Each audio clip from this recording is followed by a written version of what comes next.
is when you're beginning to address and change your beliefs, you're doing it from a belief system that does not support that type of thinking, right? In fact, your brain has memories and evidence of the opposite experiences.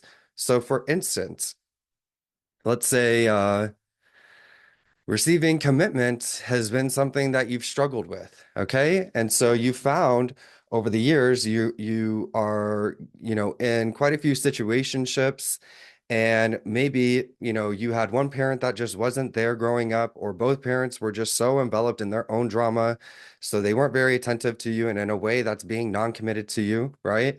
So your brain has all this evidence of situationships and foundational experiences that say commitment's not a normal thing for you. So when you begin to go in the direction of it's becoming normal for me to receive genuine commitment in my relationships, the very beginning is going to feel a little bit delusional because you're going in a direction that your brain has no evidence to support. That is where the wording of the beliefs is very, very important. And that's where nervous system regulation is very important, in my opinion. So you can relax your body enough so it feels safe to take on this way of identifying.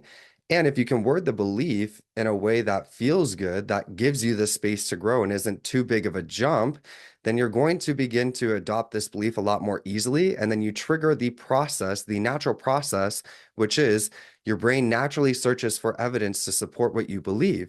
So you begin to perceive your reality differently. You begin to relate to your reality differently. You begin to come into new perception shifts. And as that is occurring, you begin to behaviorally show up differently and organize yourself in new ways and begin to respond confidently through this new belief or belief system that will allow for you to create new results.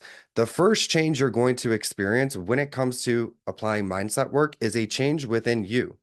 A change, again, like I was saying, with how you're perceiving your reality, you're relating to your reality, even how you are understanding previous past experiences that you've gone through.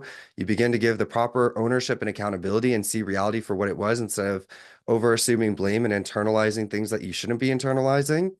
And as that really begins to happen, you naturally begin to show up differently, behave differently, organize yourself differently, tracked in new experiences and are actually able to sustain them because you're in a belief system that allows for you to respond to your reality naturally in a way that is organic and authentic to you that will allow for you to sustain those results.